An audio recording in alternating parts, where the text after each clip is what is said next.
So we have olive oil, and then we got black pepper, tsaka garlic powder.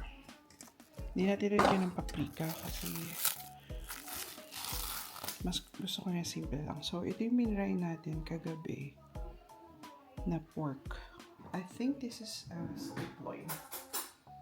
So ang sabi is papat dry daw with a paper towel. So angat lang natin from the brine. Okay.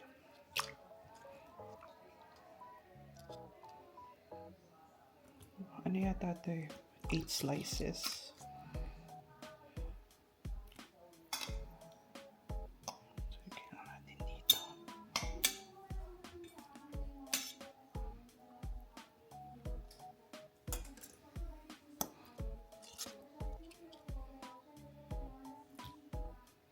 Kunin muna natin siguro yung 4. So, binrain ko to kagabi with, sinabi ko na ba, salt, pepper, and bay leaf. Okay? So, yung 4 muna, tabi muna natin itong rest. 4 muna ang ating lulutuin. Okay? So, prepare lang natin yung seasoning. So, we'll have black pepper. And I have here half a teaspoon.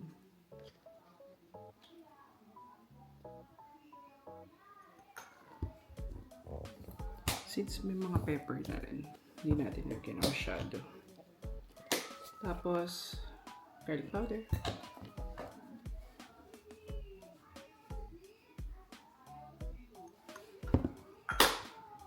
Half teaspoon lang. Tapos, dagdagan natin na. So, mix ko lang para even yung distribution. Okay. And then sabi, pat dry daw. So, I have paper towel here.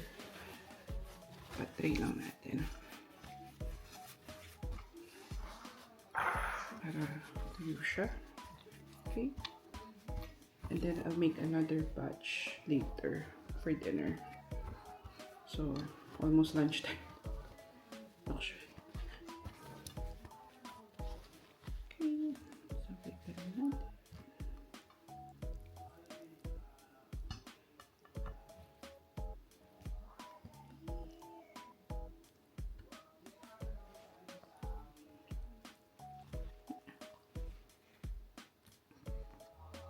So far, lahat ng niluluto ko sa air fryer using ChatGPT.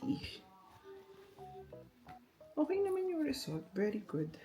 Kasi nga, hindi naman tayo marunong magluto. Diba?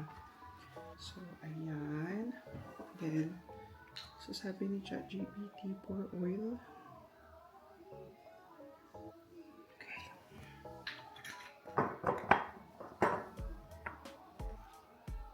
And then, season lang. Tapos mamaya babake na rin natin ito.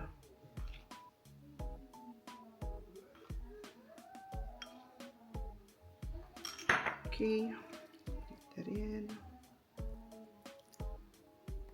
So, hindi natin ito dadagdagan ng oil kasi nag-drip na yung oil na nilagay natin earlier. Tapos, lagyan natin the rest ng seasoning.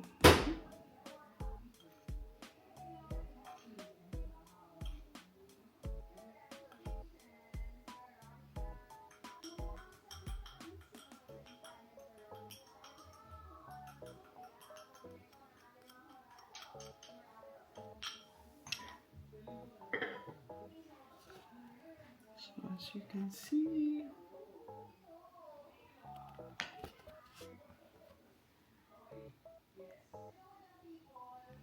okay, then we'll get the air fryer.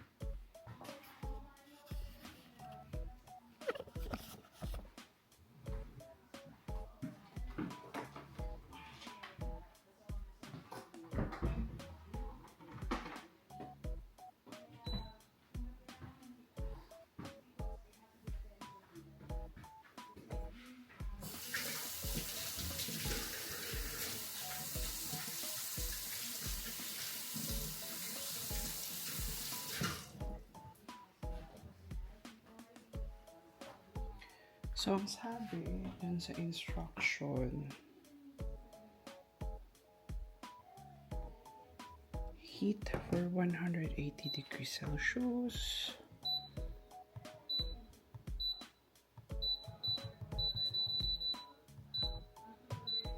Gagawin kong 182 para medyo crispy ng maayos. And then, sabi, mga 8 to 10 minutes. So, we'll set it to 10 minutes muna. Okay? Then, start. So, preheat muna tayo. So, tumunog na. Just need to put our pork.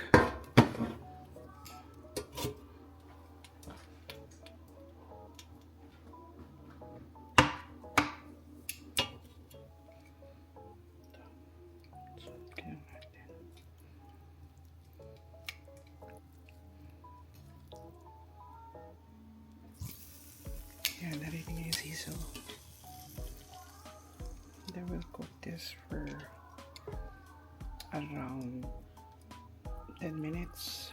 Flipping sa kalagitnaan. Okay?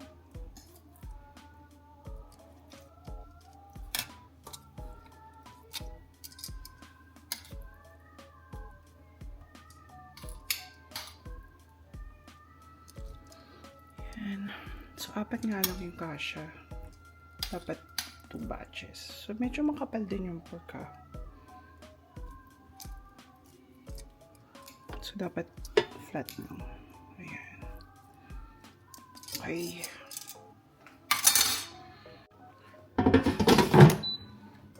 So, good for sabihin natin mga 11 minutes. Okay?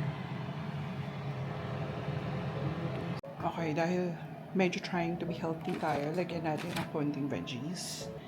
Dapat gagawa ko ng salad kaso nasira na yung lettuce na binili namin a week ago. So we have here mga cherry tomatoes. Ang cute ng color, oh. Iba-iba yung color. Tapos mga red radish, bell pepper, at cucumber. And then I made parang sesame salad dressing. Kalasa niya yung Kewpie. Teka, I will try to get it. So, ito siya. We got it from, sa Walmart. Ganyan siya. Pero, ni-refill ko na lang to na homemade. Well, obviously, si ChatGPT ulit na ang pinaturo ko. So, yan yun. Yun yung veggies. And then, nagsaing na rin ako ng konting rice. Ayan, sabi ni air fryer, turn food na raw. So, medyo maputi pa. So, adjust na lang siguro natin later if needed. Feeling ko needed kasi makapal. Medyo makapal po, actually. Okay, konti pa. Konti pa. Okay.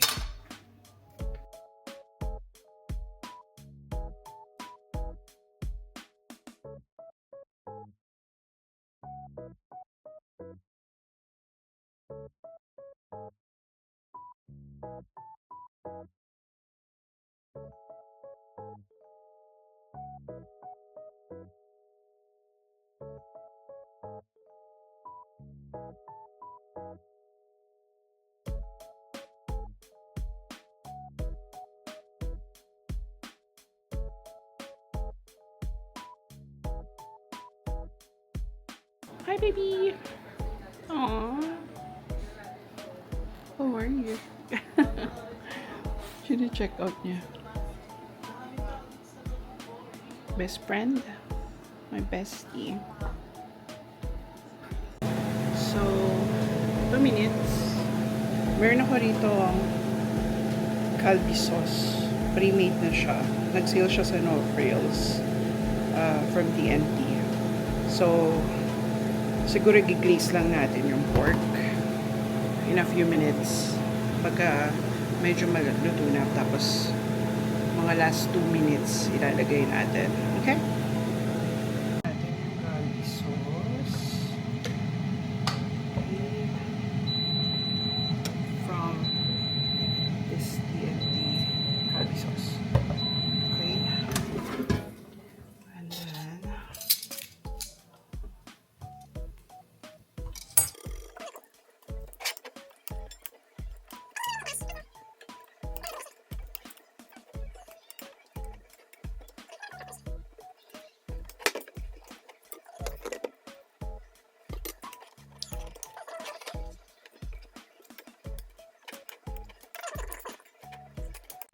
so ito, bus natin.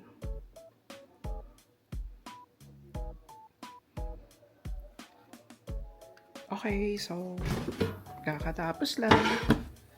Look at that. Mukha namang masarap. Korean style. Okay. So see, medyo nag-crystallize yung sauce. Ayan o.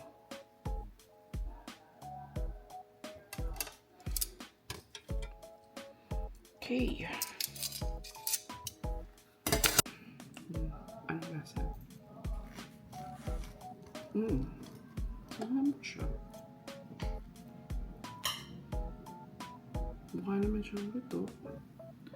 So, hindi siya mukhang dry. Diba? And this was cooked for siguro mga 16 minutes in total kasama na yung glazing. No?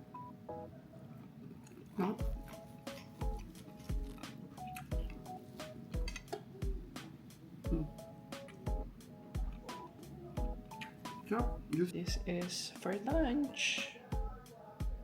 Pork chops and salad.